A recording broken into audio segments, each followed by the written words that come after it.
Hello friends, today we are going to see paper chromatography. This paper chromatography was mainly developed by A.J.P. Martin and his co-workers. It is a liquid type of chromatography in which liquid is act as a stationary phase and also liquid is act as a mobile phase. This filter paper means in paper chromatography, suppose this is an strip of filter paper. This filter paper absorb a water and hold strongly in between them. Means this filter paper containing cellulose particle, and this cellulose particle absorb water and hold strongly in between them, and this absorbed water is a liquid, and this liquid is called as a stationary phase. And when this applied component of the mixture or this filter paper is put on the chromatographic jar, then the solvent is moving on this chromatographic paper, and this moving liquid or solvent is called as a mobile phase. Therefore it is called as a liquid chromatographic technique. The component which is more soluble in stationary phase, means the component which is more soluble in this stationary phase will move slowly, and the component which is highly soluble in mobile phase will move faster. Due to this differential movement, they get separated depending upon their distribution coefficient. Means distribution coefficient K is nothing but concentration of solute in stationary phase to the concentration of solute in mobile phase. Okay, and only the component which have different K value can be separated under given condition. They this paper chromatographic technique is mainly depending upon 3 points. First one is filter paper,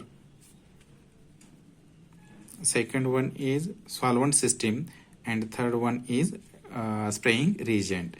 Then first we are going to see a filter paper.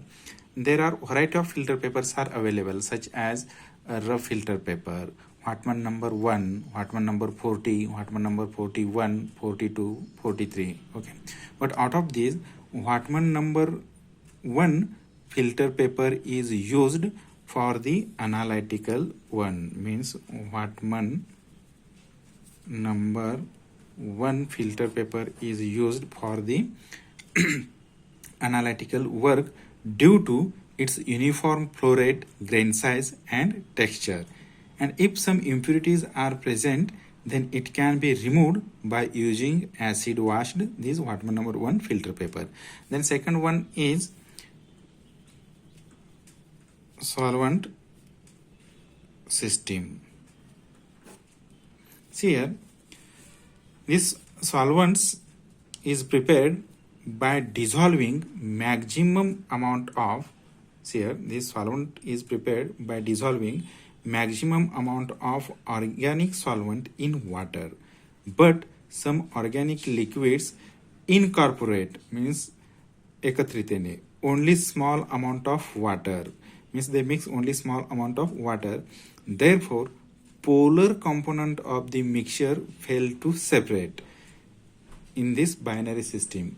Okay, therefore third liquid such as acids, means HCl, acetic acid or formic acid, or base such as ammonia, pyridine, pyrrole or compressing agent is often included in this binary system. And this solvent system can be prepared in such a way that, suppose this is butanol butanol, pyridine and water. This is a ternary system, and the ratio of butanol to pyridine to water is 33. And if this butanol is replaced by methanol, then their ratio is 25 as to 15 as to 60. These are the some example of solvent system. And then last last point, this paper chromatography is mainly depending upon spraying reagent. Means third point is spraying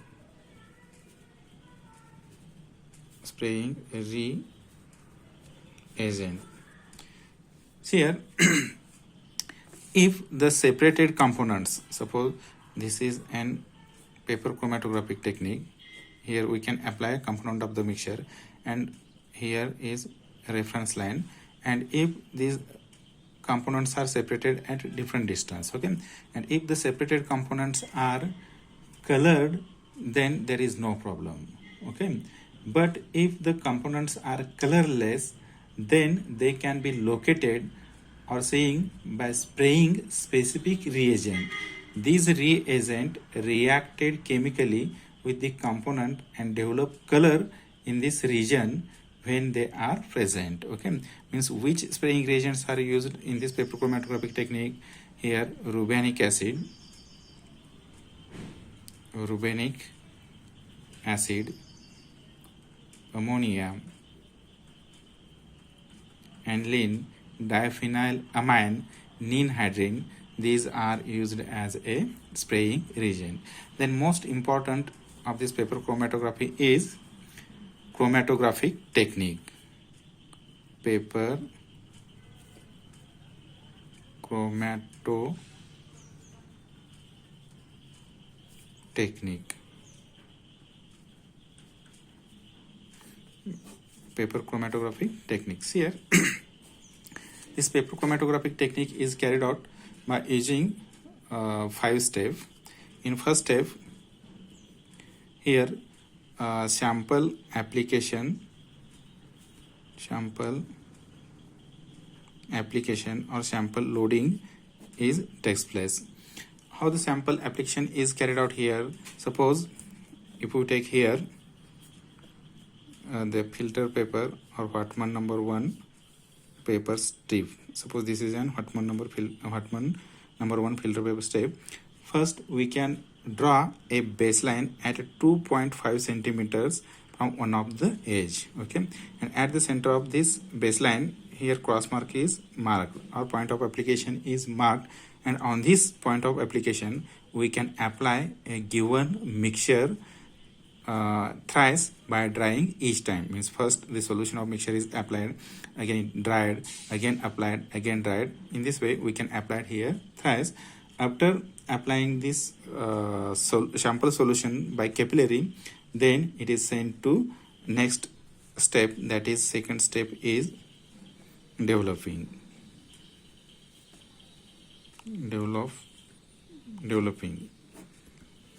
Here the sample loaded strip is hanged in a chromatographic jar containing the solvent. Suppose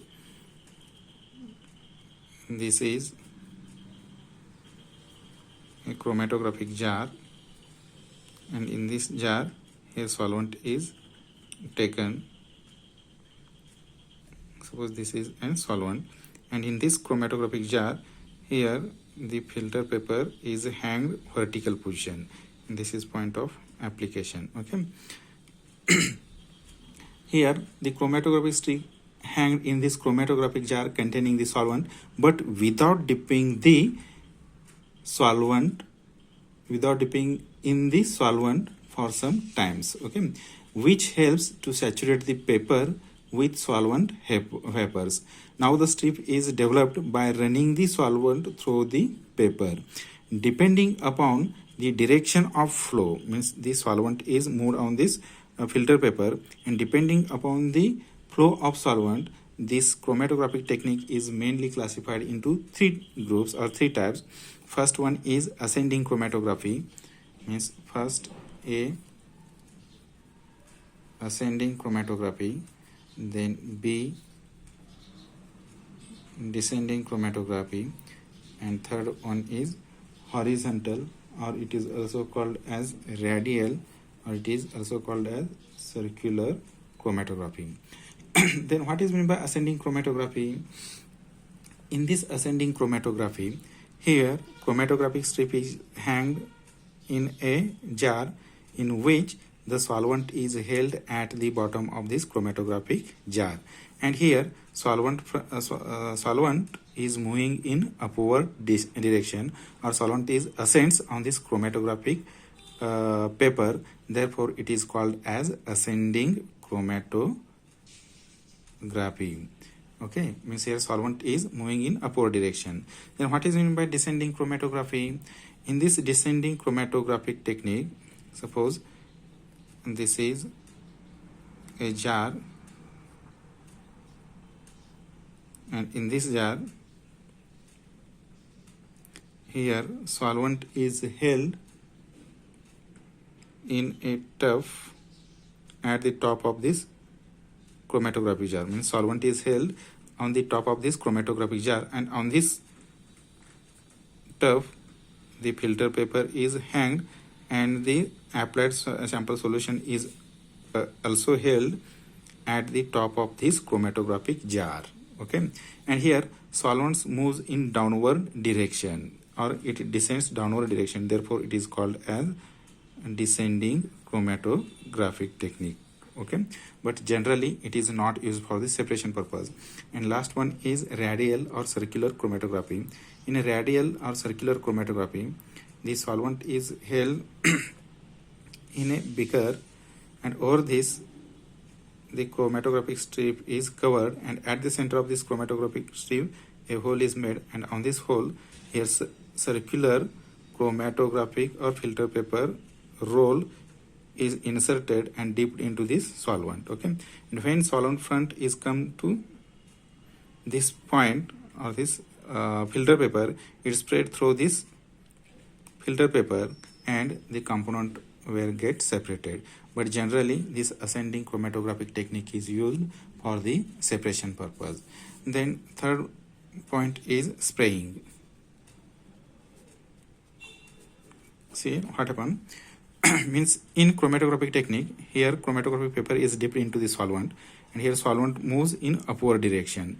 After moving sufficient height, suppose here solvent moves in that point. Okay, means after moving sufficient height, the chromatographic strip is taken out from this chromatographic jar. Suppose this is chromatographic strip, and it is taken out from this chromatographic jar. This is applied mixture, and after taking, if the separated components are colored, then they can be easily visualized, or if the separated components are colorless, then they can be visualized by spraying some reagents such as aniline or rubenic acid, ammonia. These are used as a spraying reagent, and after spraying the reagent on this colored spot, separated component, they can show color. Okay, after then we can calculate their RF value. Then what is meant by RF value? Rate of flow or retardation factor. This RF value can be calculated by using the formula. Means it is a ratio of distance traveled by. Means RF is nothing but the distance traveled by solute, means component, separated component, to the distance traveled by the solvent front. Suppose here solvent is moved up to that point, it can be marked, and after then suppose this is an A solute and this is an B component of solute, and after that here we can measure the distance from this baseline. Suppose the distance of A component from baseline is L1, and the distance of B component from the baseline is L2, and the distance of solvent front from the baseline is L. Then the RF of A is equal to distance traveled by the A solute. What is the distance? This baseline to A component is L1. Okay. Then distance traveled by the solvent front, means here distance traveled by the solvent front is L. By using this formula, we can calculate RF of A. Same way, RF of B can be calculated. The distance traveled by the B component from the baseline is L2, divided by solvent front is L, and by using this RF value we can identify which component is present on the given mixture. Okay, and the RF value can be depends on number of factors like the quality and dimension of paper used, means the quality and dimension of the paper used, the solvent system used for the development, its flow rate and direction of flow, the temperature of environment, the size of vessel in which chromatogram is developed. The last one is its application. Fifth point is application. It is widely used in this separating substance of biological nature. It is also used as a research tool in the separation of amino acids, polypeptides, etc., and in the study of protein structure. It is also used in the diagnosis for the test of urine and blood. It is also used in the separation of alkali. It is also used detection and estimation of metals in the soil of geological specimens. It is all about the paper chromatographic technique.